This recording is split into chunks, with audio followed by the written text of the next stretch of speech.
Bonjour à tous. Comme tous les mois, je viens vous proposer une lecture des 4 événements lunaires de la saison Poisson 2026. Je fais cela à toutes les saisons solaires. J'aime étudier les 4 phases du cycle lunaire, leur trouver un fil rouge, leur donner des intitulés, donner des intitulés à chacune des lunaisons en fonction des signatures que je trouve présentes dans le thème. Et le but de ces décryptages, c'est de nous donner un GPS émotionnel, parce qu'il s'agit de la Lune, qui nous permettent de nous positionner et nous accompagner à un niveau émotionnel au fil du mois.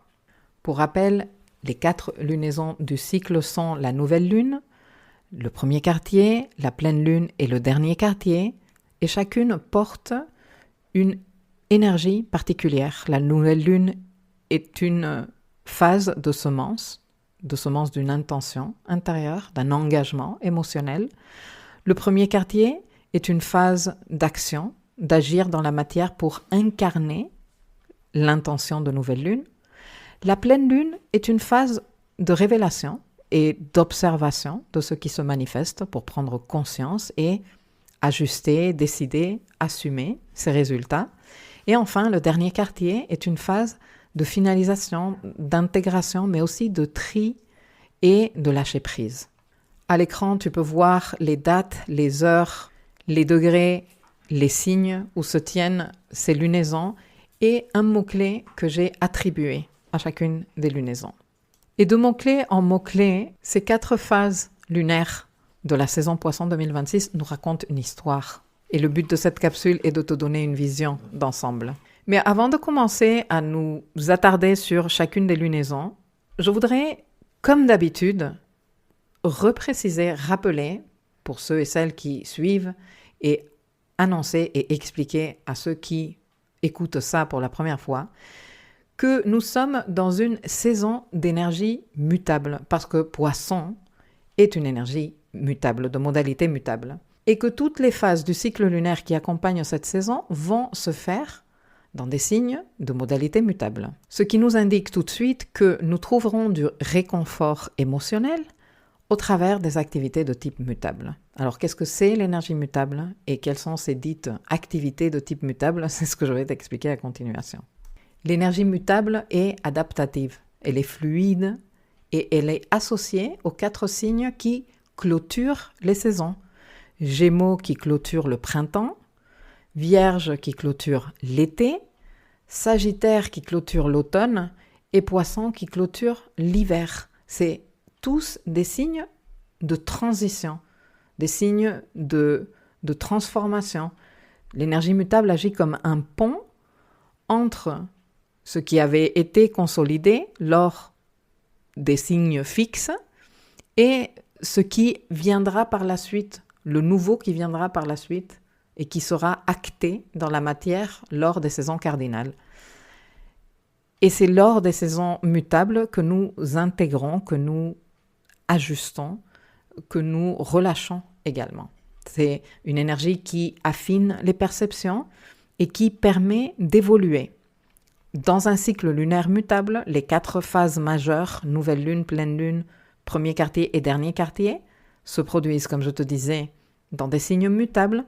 Et donc, il y a une dynamique à un niveau émotionnel de transition, de passer du connu vers on ne sait pas qu'est-ce qui suit et on se prépare pour cette évolution et on se prépare en restant ouvert, bien sûr, parce que qui se prépare à un changement en restant fermé? C'est pas possible. C'est pour ça qu'il y a un degré important d'ouverture dans les signes mutables. Il y a aussi une mise en mouvement. On sort de la fixité, de la solidité et de l'ancrage des signes fixes. Donc chaque signe mutable nous prépare à un basculement. Et comme c'est une énergie de redistribution ou de recalibrage, elle peut générer de l'agitation, principalement mentale, de la dispersion, de la fatigue aussi mentale qui vient de un peu cette anxiété ou cette nervosité et de l'hypersensibilité. Mais bien utilisée, elle nous propose également de la souplesse stratégique, de l'intelligence adaptative, une capacité aussi de compréhension accélérée avec l'énergie mutable et une finesse d'observation. Tout ceci fait des saisons de type mutable des moments excellents pour réorganiser une routine, alléger un emploi du temps, s'adapter à une nouvelle temporalité. Un moment aussi excellent pour étudier ou apprendre quelque chose de nouveau. D'autant plus qu'en cette saison, Poisson 2026, nous avons Mercure rétrograde. Excellent pour tout apprentissage. C'est des saisons aussi excellentes pour faire du tri, que ce soit émotionnel ou matériel. Décider, ça n'a plus lieu d'être. C'est en train d'occuper un espace énergétique chez moi, dans mon chez-moi intérieur ou dans mon chez-moi physique, dans ma maison, que je veux libérer. Tu sais, parce que absolument tout objet qui se trouve à l'intérieur de ta maison est en train d'occuper une place énergétique.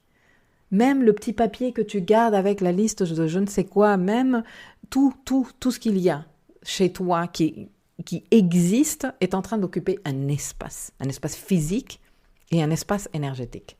Bon, lors des saisons de type mutable, il fait bon de dire je désencombre, je fais de la place pour ce qui viendra. Ce qui viendra de manière plus claire en saison cardinale, mais pour l'instant, faisons de la place.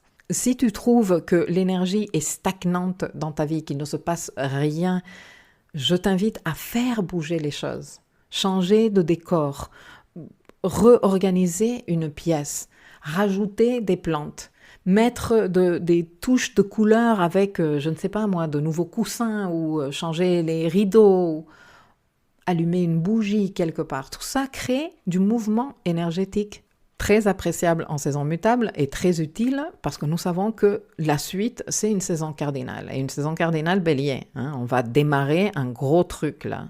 Donc, autant faire de l'espace. Et ensuite, prévoir des moments, de manière générale, lors de toute saison mutable, mais avec un Mercure rétrograde en même temps, c'est encore plus important. Prévoir des moments de reconnexion à soi, pour méditer, pour écrire, pour journaler, communiquer avec son âme, passer du temps avec soi, se recueillir. Et quand je dis passer du temps avec soi, je dis certainement pas être en train de regarder des shorts sur ton téléphone. Non, vraiment laisser de côté toute distraction et dire je passe ce temps avec moi. Pour celles et ceux qui ne sont pas du tout habitués, ça fait super bizarre. Mais qu'est-ce que je fous ici, assis sur mon fauteuil tout seul? Il n'y a même pas de musique, je ne parle avec personne. Quel intérêt, quelle perte de temps. Si ta relation avec toi-même t'intéresse un minimum, et moi, je ne peux que t'encourager à la cultiver, commence par ça. Et c'est sûr que si tu n'as pas tissé une relation à toi-même, ça va se sentir bizarre. T'es comme dans une espèce de blind date avec un plan que tes copains ils t'ont organisé, tu connais de rien la personne, tu ne sais même pas de quoi parler. Mais persévère et je t'assure, j'ai de nombreuses preuves de personnes que j'ai coachées, à qui j'ai donné ces devoirs à faire. Je leur ai dit, pendant les 2-3 mois qui suivent, tu vas t'asseoir tous les jours avec toi-même pendant d'abord 1 minute, après 1 minute et demie, après 2 minutes, et comme ça, successivement, tu vas augmenter chaque X temps le nombre de minutes. J'ai eu des clients qui me disaient, non mais il est hors de question. Et moi je disais, mais 1 minute. Non mais 1 minute c'est trop long. Bon, 30 secondes. Non mais 30 secondes c'est trop long. Ok, 10 secondes, commence par 10 secondes. Et à la fin de l'entraînement, ces personnes, elles disaient, j'ai passé 20 minutes, c'était génial, j'adore, ça me fait un bien fou. Mais pour cela, il a fallu persévérer. Bon, ces personnes, par la suite, ont été capables d'entreprendre de très lumineux changements dans leur vie. Ce qui, moi, personnellement, me surprend zéro. Parce que quand tu tisses un lien solide avec toi-même, tu ne peux que t'emmener vers de nouveaux horizons beaucoup plus épanouissants et réjouissants.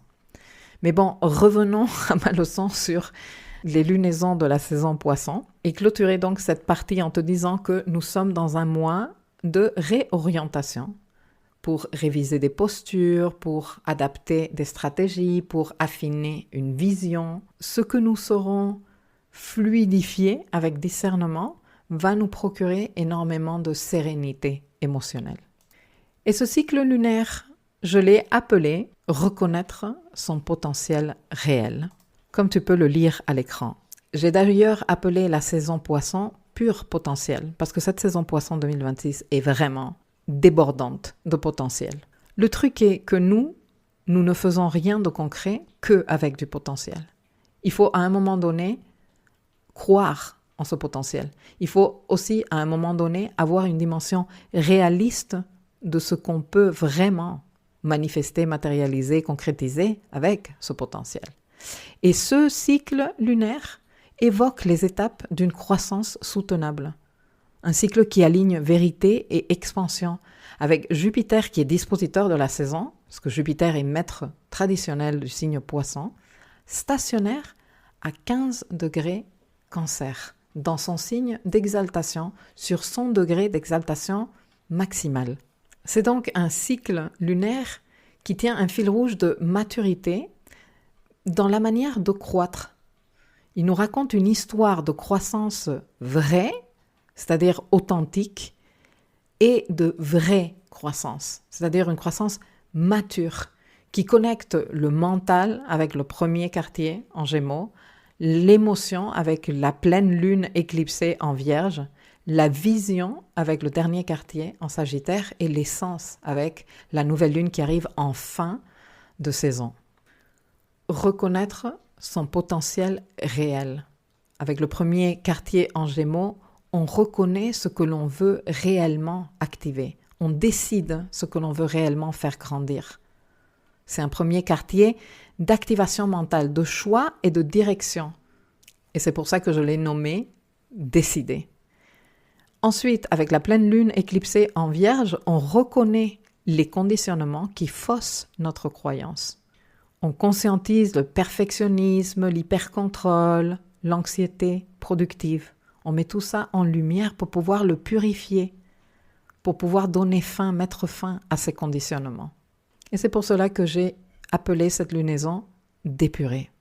Ensuite, avec le dernier quartier en Sagittaire, on reconnaît l'illusion d'une expansion sans exigence.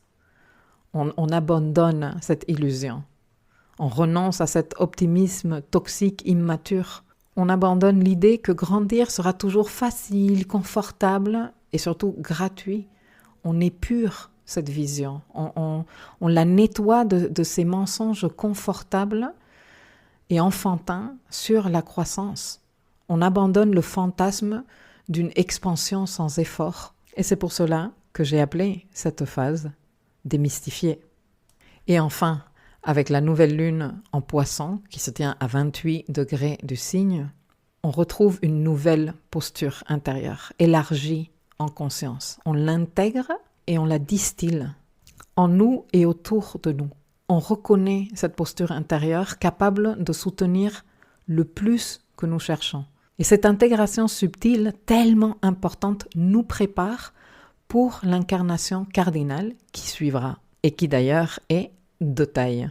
Dans la suite de cette leçon, qui est composée de 4 vidéos où je te présente les différentes lunaisons, les signatures présentes dans les thèmes et 4 audios où je vais plus en détail dans le décryptage de toute cette symbolique, je te présente donc ce cycle lunaire avec un décryptage astro in real life comme j'aime pour une plus grande efficacité de ce GPS émotionnel. Tu trouves tout ce contenu dans le dossier Life Mapping du membership Architecte de ma vie. Je te retrouve là-bas. Et si pour toi, cette information est suffisante, eh bien, merci beaucoup de ton attention et de l'intérêt que tu portes à mon travail. Et on se voit dans une prochaine capsule. Et je te souhaite une magnifique saison Poisson.